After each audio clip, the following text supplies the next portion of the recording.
मित्रों नमस्कार। यदि आप शिक्षक हैं तो पाठ्य योजना के बारे में भली भांति अवगत होंगे, और यदि आप शिक्षक बनना चाहते हैं, भविष्य में कभी शिक्षक बनिएगा, तो आप बीएड करते हैं या डीएलएड करते हैं तो वहां आपको पाठ्य योजना के बारे में बताया जाता है कि पाठ्य योजना कैसे बनाया जाता है। और पाठ्य योजना जब आप बनाते हैं तो फिर कक्षा में आपकी प्रस्तुति अच्छी होती है, आपका शिक्षण श्रेष्ठ होता है। और अच्छी पाठ्य योजना बताते समय किन किन बातों का वहां पर विशेष ख्याल रखना चाहिए, हम आज जानते हैं। BEd college, BN college of education Dhoraiya के लेक्चरर हैं डॉक्टर वीर सिंह सर, इनके द्वारा जानते हैं। और इनके कुछ छात्र आज आपको इसके लेसन प्लान के विभिन्न बिंदु पर विशेष तौर पर बताएंगे। सर नमस्कार सर, मिथिलेश सर, कैसे हैं? ठीक है सर। और आप थोड़ा सा पाठ्य योजना के बारे में सर। ठीक सर, अभी हम आपको बताते हैं, बच्चों को बताएंगे, सिखाएंगे। नमस्कार सर, स्टार्ट करते हैं। ठीक सर। सबसे पहले हम लिखते हैं क्या, पहले तो हम आप लोगों को बता देते हैं ब्लैक बोर्ड पर खड़े होने का तरीका। ब्लैक बोर्ड पर कैसे खड़ा हुआ जाता है और कक्ष में बच्चों पर नज़र किस तरह से रखना है। कोई भी शिक्षक हो, कक्ष में प्रत्येक 15 से 20 सेकंड में प्रत्येक बच्चे के साथ आई कांटेक्ट होना चाहिए, चाहे फर्स्ट बेंच हो या लास्ट बेंच हो। और जब आपके सामने बच्चा का तारतम्य बना रहेगा, संप्रेषण अच्छे से होगा, तभी हम अपना कक्षा को अच्छे से संचालित कर सकते हैं। और क्या कहते हैं, कक्षा आपका प्रभावी होगा, छात्र उत्सुक होंगे, छात्र पढ़ने के लिए पढ़ने में रुचि लेंगे। इससे पहले हम आपको बताते हैं अधिगम पाठ्य योजना कैसे बनाया जाता है, वो हम आपको बताएंगे। फिर इसके बाद हमारे प्रशिक्षुगण कतारबद्ध आएंगे, धीरे धीरे वो प्रत्येक बिंदुओं पर चर्चा करेंगे। ठीक है, तो इसका क्या है कि हमारा ये कौन सा पैर है, बायां पैर आगे रहना चाहिए या पीछे, आगे बायां पैर आगे है।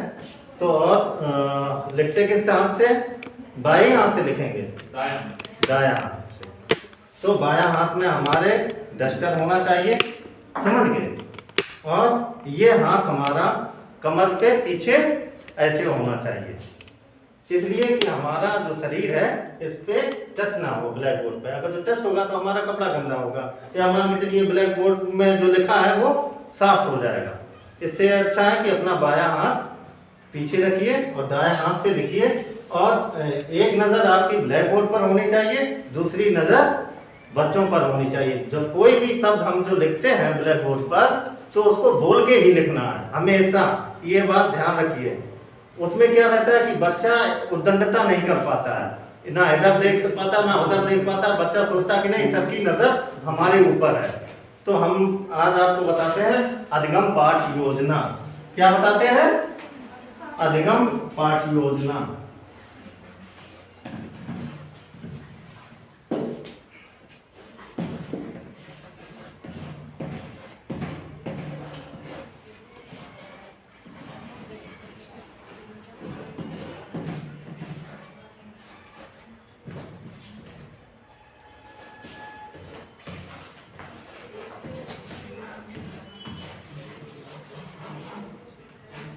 जो हमने लिखा है अधिगम पाठ्य योजना, हमने एक बार भी आपकी तरफ मुड़ के नहीं देखा। ये हमारे अंदर क्या है, डीमेरिट। लेकिन ऐसा नहीं, प्रत्येक बच्चे को जो भी लिखना है, जैसे अधिगम लिखा तो अधिगम जैसे ही हम बोले और लिखा, फाइनल किया अधिगम, एक नज़र हमें बच्चे के ऊपर देखना है।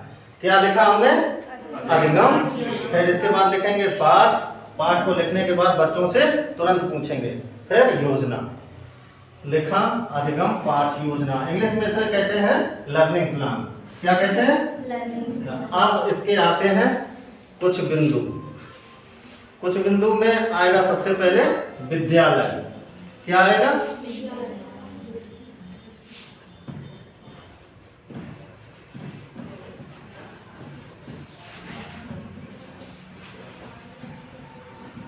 इसमें फिर आएगा आपका पाठदाता का नाम।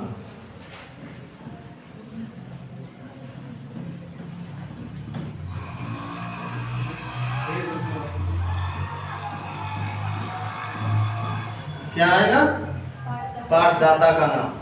फिर आएगा क्रमांक।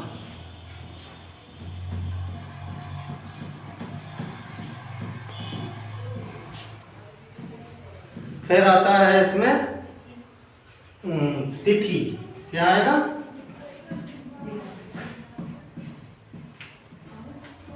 तिथि। फिर आता है इसमें कक्षा। फिर आता है घंटी।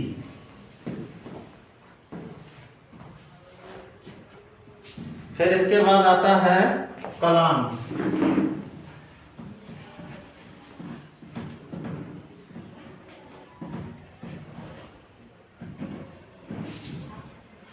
फिर छात्र संख्या।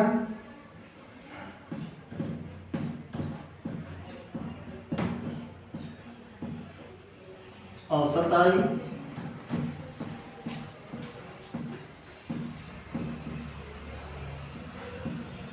फिर आता है शिक्षण विधि।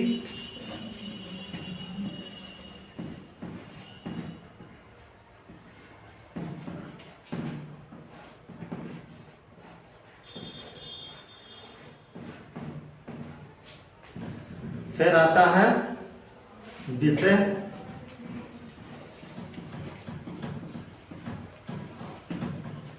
फिर आता है शिक्षण उपादान।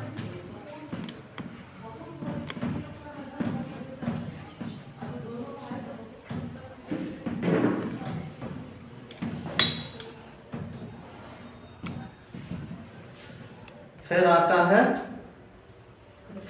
प्रकरण। क्या आता है?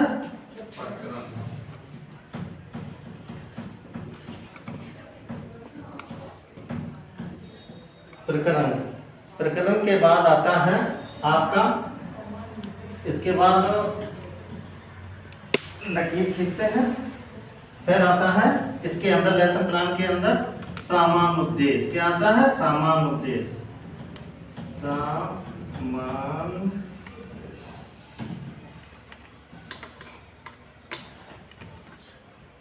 उद्देश्य। फिर आता है विशिष्ट उद्देश्य।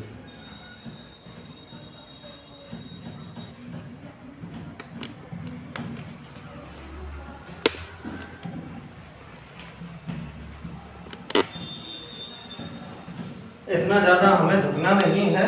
फिर हम इसको साफ कर देंगे, फिर नीचे लिखेंगे।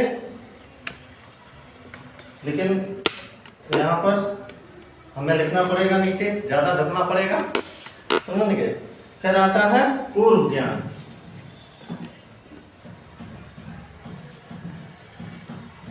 पूर्व ज्ञान। फिर आता है प्रस्तावना।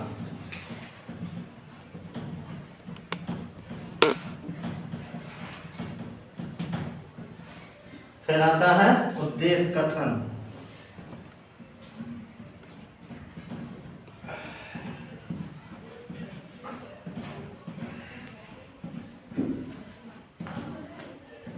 ये सब आते हैं पहले पेज पर लिखने के लिए। अब इसके बारे में हम अपने प्रशिक्षुओं को बुलाएंगे, प्रशिक्षुगण आएंगे और इनको बताएंगे इन सब के अंदर क्या क्या भरा जाता है, क्या क्या लिखा जाता है। गुड मॉर्निंग आप सभी को। हम बीएन कॉलेज ऑफ एजुकेशन के प्रशिक्षु हैं और हम लोग लेसन प्लान के बारे में सही तरह से समझेंगे कि लेसन प्लान कैसे बनाया जाता है और किन किन चीज़ों की आवश्यकता होती है इसमें।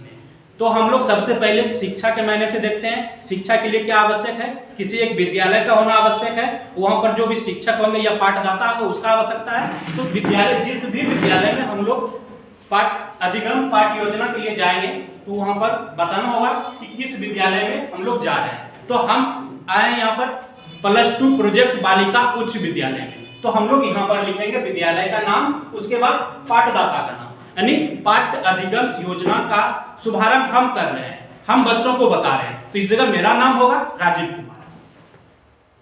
उसके बाद पाठदाता के नाम के बाद आता है क्रमांक। क्रमांक में हमको लिखते हैं जो हमारे कॉलेज की तरफ से हमको क्रमांक मिला है। जैसे मेरा रोल नंबर है 20D51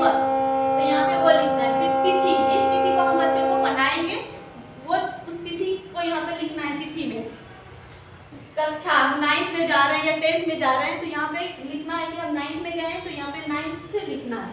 घंटी, कौन सी घंटी में गए हैं, जैसे सेकेंड घंटी में गए हैं या थर्ड घंटी में गए हैं, यहाँ पे हम लोगों को पीरियड में घंटी लिखना है। इसके बाद आता है क्लास, मतलब ड्यूरेशन, टाइम जिसको बोला जाता है कितने देर का ये क्लास होगा, जितने देर हम पढ़ाएंगे बच्चों को। और उसके बाद आता है क्लास, इसका 40 मिनट का क्लास लेते हैं वो इसमें आ जाएगा। और फिर छात्र की संख्या और आयु, छात्र की संख्या 35 होगी, आयु मैक्सिमम 9-10 में रहेगा तो 15 होगा, मतलब। इसके बाद आ जाता है विषय। विषय जैसे मेरा विषय है इतिहास, ठीक, यहाँ पे इतिहास लिख देंगे। उसके बाद प्रकरण, हम क्या पढ़ा रहे हैं, किस टॉपिक पे पढ़ा रहे हैं वो लिखेंगे। जैसे मेरा टॉपिक हो जाएगा फ्रांसीसी क्रांति, तो उसको यहाँ पे लिखेंगे। उसके बाद आ जाएगा शिक्षण विधि, हम किस किस विधि का यूज कर रहे हैं, पढ़ाते समय बच्चों को किस किस विधि में समझा रहे हैं। तो व्याख्यान विधि, उसमें हम लिखेंगे, मतलब यहाँ पे व्याख्यान विधि लिख देंगे। व्याख्यान विधि क्या होता है, मतलब बच्चों को हम किस प्रकार से व्याख्या करके बता रहे हैं पूरा डिटेल से, व्याख्यान विधि। फिर प्रश्नोत्तर विधि, प्रश्न पूछ कर हम किस तरह बच्चों को प्रभावित करते हैं, फिर उनसे जवाब लेते हैं, फिर उनके जवाब से फिर संतुष्ट, बच्चों को फिर अच्छा से संतुष्टि करते हैं।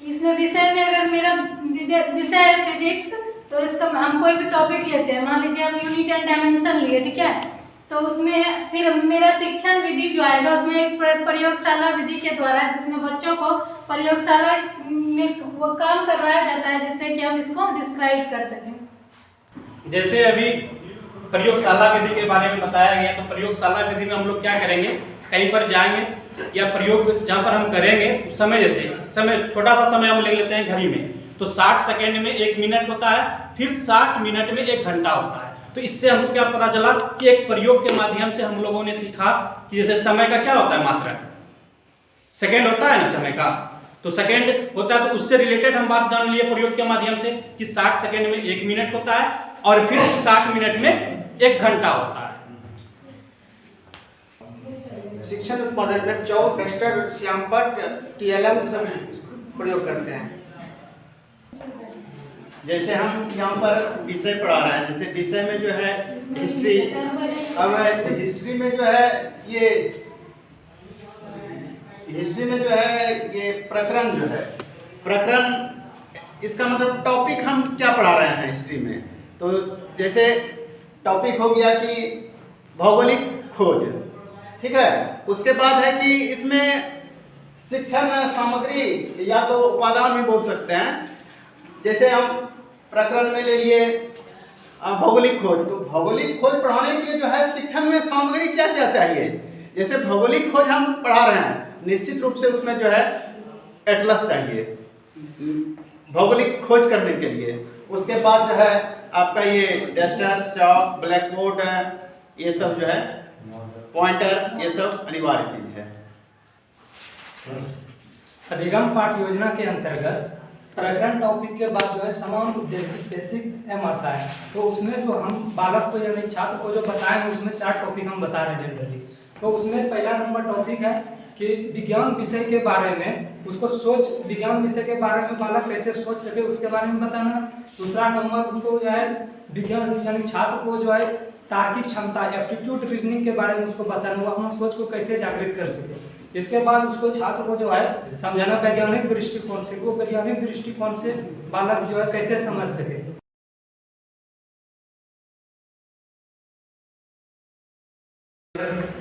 प्रकरण के बाद आ जाएगा समान उद्देश्य। समान उद्देश्य में क्या आ जाएगा, यहाँ पे समान उद्देश्य में आ जाएगा इतिहास के प्रति सामान्य जानकारी ज्ञात कराना। उसके बाद आ जाएगा इतिहास के प्रति रुचि उत्पन्न कराना, कि बच्चों में इतिहास के प्रति क्या रुचि है, सामान्य उद्देश्य में आ जाएगा। फिर इतिहास के बारे में अनेक प्रकार के भौगोलिक खोजों से अवगत कराना, सामान्य उद्देश्य के अंतर्गत आ जाएगा। ठीक सर। समान उद्देश्य में जो है बच्चों को जो है विज्ञान विषय के बारे में सोच जागृत करना है, बच्चों में तार्किक क्षमता उत्पन्न करना है, बच्चों में जो वैज्ञानिक दृष्टिकोण उत्पन्न करना है, बच्चों में विज्ञान से संबंधित प्रौद्योगिकी के बारे में जानना है। मेरा विषय है गृह विज्ञान, होम साइंस, और मेरा प्रकरण जो है वो है मानव शरीर की बना हुआ है। तो इसमें विशिष्ट उद्देश्य में मेरा आ जाएगा जैसे मानव शरीर, मेरा विशिष्ट उद्देश्य में आ जाएगा जैसे मानव शरीर के बारे में स्टूडेंट विद्यार्थी जान सकेंगे। और दूसरा फिर उसके बाद आएगा मानव शरीर के बनावट के बारे में जान सकेंगे, शरीर के बारे में कुछ जानकारी रख सकेंगे।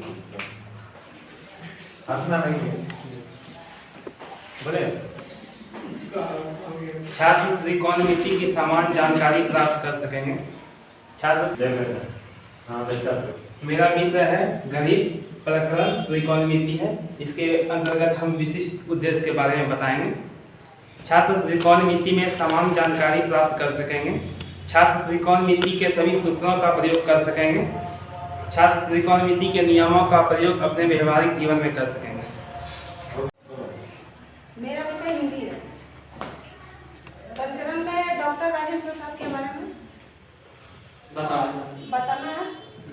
सामान्य ज्ञान उद्देश्य, सामान्य उद्देश्य, उसके बाद है विशिष्ट उद्देश्य, उसके बाद पूर्ण ज्ञान।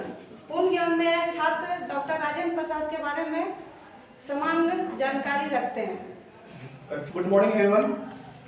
सबसे पहले अधिगम पाठ योजना के तहत आप लोगों ने देखा कि सभी छात्र प्रशिक्षु ने बताया आप लोगों को क्या क्या टॉपिक है, क्या लिखना है। तो मैं एक बार रिकैप कर देता हूँ। विद्यालय का नाम लिखना है, जिस विद्यालय में आप जाइएगा उस विद्यालय का नाम लिखना है सबसे पहला। दूसरा है पाठदाता का नाम, मतलब जो टीचर होंगे, छात्र अध्यापक, वो अपना नाम लिखेंगे। बीएड सेकेंड ईयर में है, बीएड फर्स्ट ईयर का भी आता है, वो अपना नाम लिखेंगे। उसके पश्चात क्रमांक जो कॉलेज में आपको प्रोवाइड करवाया गया है, रोल नंबर वो 20D0807 जो भी हो। उसके उपरांत आप लिखिएगा तिथि, जिस तिथि को आप पढ़ा रहे हैं वो डेट मेंशन करना है आपको यहाँ पे। उसके बाद किस कक्षा में है, 9th का ले रहे हैं तो 9th का लिखना है, 10th का ले रहे हैं तो 10th का लिखना है आपको, ठीक है। उसके बाद घंटी लिखना है, घंटी फर्स्ट सेकेंड जो भी हो वो आपको मेंशन इस पे करना है। उसके बाद क्लास में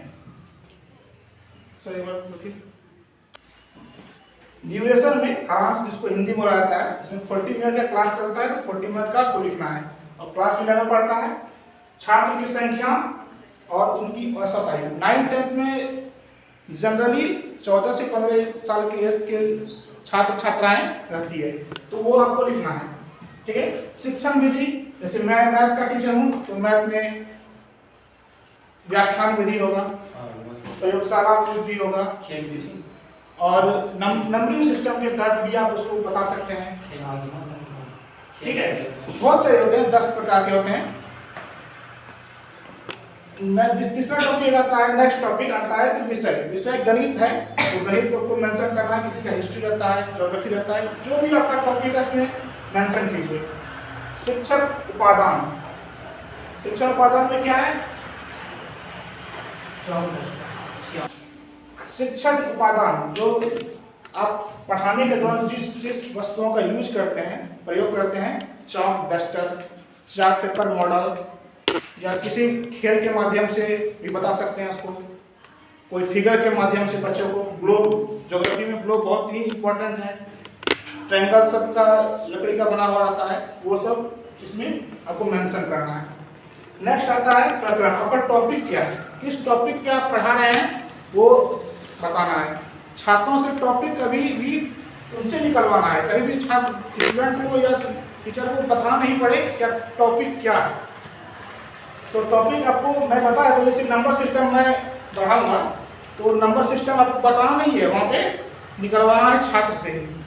उसके बाद समान उद्देश्य है, उसमें आपको बताना होगा कि किस प्रकार गणित में उसका रुचि डेवलप किया जाए, इंटरेस्ट जिसको बोलते हैं। और बहुत से ऐसे टॉपिक हैं जो दैनिक जीवन से यूज, घर में हर एक नमक से लेके अनुसंधान तक गणित का यूज होता है। छोटी नमक में की मात्रा से लेके हर चीज, उसका समान उद्देश्य उसको बताना है छात्र को, वो आपको मेंशन करना है, ठीक है। विशिष्ट उद्देश्य में गणित के बारे में आपको बताना है। जिस टॉपिक को पढ़ाइएगा उसके बारे में आपको बताना पड़ेगा। नंबर सिस्टम है तो नंबर सिस्टम के बारे में आप बताइएगा। फिर पूर्व ज्ञान, बच्चे को क्या क्या आता है, किसी किसी बच्चे को पढ़ा तक नहीं आता है तो उसमें बताना होगा क्या क्या उनको आता है नहीं आता है, वो आपको रखते हैं बस वही सब बताना है। ठीक है। प्रस्तावना सबसे बड़ी आत्मा का है। आपने देखा होगा कि प्रस्तावना सबसे मेन टॉपिक है। आप लोगों ने विद्यालय में पढ़ा होगा 1 to 5 में प्रेयर के समय बताया जाता है प्रस्तावना। हम भारत के लोग, भारत के एक संपूर्ण प्रभु, ठीक है। उसी प्रकार वो 395 अनुच्छेद का वो एक निचोड़ है प्रस्तावना किसी भी टॉपिक का। वही प्रस्तावना अगर नंबर सिस्टम का प्रस्तावना हमको निकालना है तो छात्रों से निकालेंगे। संख्या क्या होती है, व्हाट इज नंबर, 1 2 3 4 ये होता है नंबर ना, पता है। उसके बाद 1 3 5 7 किस प्रकार की संख्या है, किस प्रकार की संख्या है, अभाज्य संख्या है। ठीक। अगर अभाज्य संख्या में रूट लगा दिया जाए तो क्या होगा, जिग-जैग टाइप में क्वेश्चन ये होता है। अभाज्य संख्या में रूट लगा दिया जाए तो क्या हो जाएगा, अपरिमेय संख्या होगी। उसके बाद इस सभी नंबरों को किस टॉपिक में अध्ययन किया जाता है, किस में, तो नंबर सिस्टम में। वही टॉपिक हम आपको बताए थे प्रकरण में निकलवाना है प्रस्तावना से, उसके बाद हम आंसर करना है। वो छात्र से निकलवाइएगा, आपको नहीं बताना है। ठीक है। सामान्य उद्देश्य जान लिए, विशिष्ट उद्देश्य जान लिए, पूर्व ज्ञान जान लिए। इसके बाद आ जाता है प्रस्तावना। प्रस्तावना ही इसका सबसे महत्वपूर्ण है। अगर अधिगम पाठ योजना कर रहे हैं तो हम जानेंगे प्रस्तावना कैसे निकाला जाता है। प्रस्तावना जो है जिग जैग मोड में निकाला जाता है। किस प्रकार, तो इस प्रकार यहाँ से हम प्रश्न करेंगे, यहाँ से आंसर आएगा, फिर इस आंसर से हम प्रश्न करेंगे, फिर यहाँ आंसर आएगा। जैसे मेरा सब्जेक्ट है इतिहास, प्रकरण था फ्रांसीसी क्रांति, तो हम एक क्वेश्चन करते हैं फ्रांस की क्रांति कब हुई थी। फ्रांस की क्रांति कब हुई थी, 1789। तो फिर हम इससे क्वेश्चन बनाएंगे 1789 में। हाँ, 1789 के बाद फ्रांस की सत्ता किसके हाथ में चलेगी, किसके हाथ में चलेगी, तो नेपोलियन के हाथ में। तो यहाँ आ जाएगा इसका आंसर फिर नेपोलियन। फिर यहाँ से क्वेश्चन बन जाएगा नेपोलियन कौन था, नेपोलियन कौन था। अगर इसका जवाब छात्र नहीं दे पाए तो ठीक, तो इसके बाद हम क्वेश्चन आ गया यहाँ पे नेपोलियन कौन है। यहाँ पे क्या हुआ, छात्र मेरा निरुत्तर हो गया। इसके बाद यही मेरा प्रकरण निकल आया, नेपोलियन के बारे में हम जानेंगे विस्तार पूर्वक। तो हमने जान लिया सामान्य उद्देश्य क्या है, विशिष्ट उद्देश्य क्या है, पूर्व ज्ञान क्या है। अब इसके बाद आता है प्रस्तावना। प्रस्तावना को हम कैसे निकालेंगे। प्रस्तावना पाठ अधिगम योजना का महत्वपूर्ण चीज है प्रस्तावना। ठीक है। विषय मेरा इतिहास है तो हम प्रकरण पर कैसे पहुंचेंगे प्रस्तावना के द्वारा। प्रस्तावना जो होता है जिग जैग मोड में होता है। जिग जैग मोड, यहाँ से क्वेश्चन करेंगे, यहाँ आंसर आएगा, फिर यहाँ से क्वेश्चन करेंगे, यहाँ आंसर आएगा। तो बच्चों बताया जाए फ्रांस की क्रांति कब हुई थी, 1789। तो यहाँ आंसर आ गया मेरा 1789। अब ये 1789 जो है आंसर, हम इससे एक क्वेश्चन बनाएंगे यहाँ पे। 1789 के बाद फ्रांस की बागडोर किसके हाथ में चली गई, नेपोलियन। किसके हाथ में, नेपोलियन। तो यहाँ आ गया मेरा आंसर नेपोलियन। अब फिर एक क्वेश्चन बनता है नेपोलियन के बारे में विस्तार पूर्वक बताएं। मेरा छात्र यहाँ पे निरुत्तर हो गया, तो मेरा प्रकरण क्या निकल गया, नेपोलियन का के बारे में विस्तार पूर्वक पढ़ेंगे। तो यहाँ पे मेरा प्रकरण आ जाएगा नेपोलियन। ठीक। लेसन प्रमाण के क्रम में हम अगला जो पॉइंट है वो है उद्देश्य कथन। उद्देश्य कथन का मतलब होता है कि हम आज जिस भी सब्जेक्ट या जिस भी टॉपिक के बारे में पढ़ेंगे, जैसे मेरा सब्जेक्ट इंग्लिश है तो मेरा आज का जो टॉपिक होगा वो क्या बोलते हैं, ये इंग्लिश ग्रामर होगा, और मेरा टॉपिक जो होगा टेंस होगा। Today we will discuss about tense and its types. आज हम लोग मानव शरीर के बारे में प्यारे बच्चों ऐसे प्रस्तावना के बाद आता है उद्देश्य कथन। तो इसमें हम ये कथन में मेरा आ जाएगा, आज हम लोग गृह विज्ञान के विषय में मानव शरीर की बनावट के बारे में संपूर्ण पूर्वक विस्तार पूर्वक वर्णन करेंगे, अध्ययन करेंगे। आप लोगों ने देखा होगा क्या उद्देश्य कथन बताया गया आप लोगों को। उसके बाद शिक्षण बिंदु आता है, इस पे हम लोग डिस्कस करेंगे किन टॉपिक पे हमको पढ़ना है। विषय प्रकरण के बारे में आपको बता दिया गया होगा। मैथ विषय के अंतर्गत आपको शिक्षण बिंदुओं के बारे में नंबर सिस्टम के बारे में बताया जाएगा। नंबर सिस्टम होता क्या है पता है आप लोगों को? नंबर सिस्टम क्या होता है? नहीं। संख्या क्या होती है? संख्या का डिफिनेशन क्या होता है? एक एक्चुअल यूज नहीं बताना है, डिफिनेशन क्या होता है बताइए। नहीं बोलिए कोई।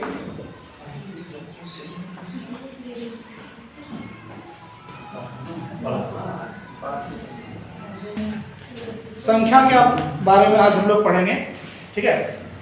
तो सबसे पहले संख्या दो तरह की होती है। कितना तरह की होती है? दो तरह की होती है। कौन कौन सी संख्या?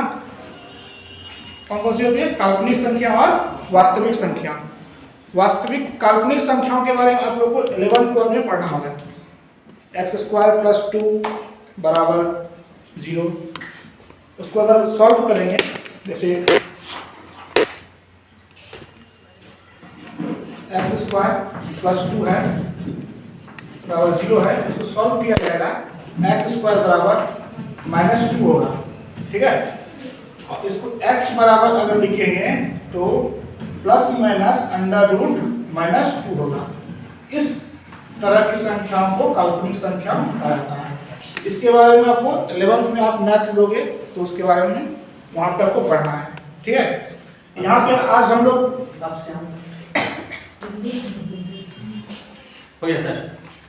शिक्षण बिंदु में जो बात हम लोग लिखे इसमें लेसन प्लान में, वही बात हम लोग श्यामपट्ट में लिखते हैं। इस तरह का श्यामपट्ट होता है और इस श्यामपट्ट को हम लोग क्या करते हैं, चिपकाते हैं इस पर और इस पर कुछ बात लिखते हैं। जैसे हम लोग लोकतंत्र के बारे में जानेंगे तो लोकतंत्र के बारे में जानेंगे तो लोकतंत्र का कितने प्रकार होता है? 2 प्रकार होता है, प्रत्यक्ष लोकतंत्र और अप्रत्यक्ष लोकतंत्र। तो इसमें हम लोग दर्शाएंगे कि लोकतंत्र इस जगह लिखेंगे, इस जगह लोकतंत्र लिखेंगे, एक डायग्राम बनाएंगे, उसके नीचे में प्रत्यक्ष लोकतंत्र और इधर अप्रत्यक्ष लोकतंत्र। उसके बाद क्या करेंगे कि इस बारे में हम लोग पहचान करेंगे कि प्रत्यक्ष लोकतंत्र क्या होता है, अप्रत्यक्ष लोकतंत्र क्या होता है, प्रत्यक्ष लोकतंत्र कहां पर स्थापित है और अप्रत्यक्ष लोकतंत्र कहां पर स्थापित है। जैसे अभी हम लोग लोकतंत्र के बारे में बताए बच्चों को, तो बच्चों से हम लोग मूल्यांकन क्वेश्चन करेंगे। तो लोकतंत्र क्या होता है? ब्राह्मण खड़ा हो जाओ। क्या होता है लोकतंत्र? जहाँ पे जनता द्वारा चुने गए प्रतिनिधि शासक करते हैं उसे लोकतंत्र कहते हैं। ठीक है, बैठ जाओ, बहुत अच्छा। तुम खड़ा हो जाओ। लोकतंत्र कितने प्रकार का होता है अंजलि? 2 प्रकार के। कौन कौन सा? एक प्रत्यक्ष लोकतंत्र और अप्रत्यक्ष। ठीक है, बैठ जाओ। अब तुम सबका गृह कार्य रहा कि अप्रत्यक्ष लोकतंत्र होता क्या है, ये लिख कर लाना, ठीक है। उम्मीद करते हैं ये लेसन प्लान की यह प्रस्तुति आप सभी को अच्छी लगेगी।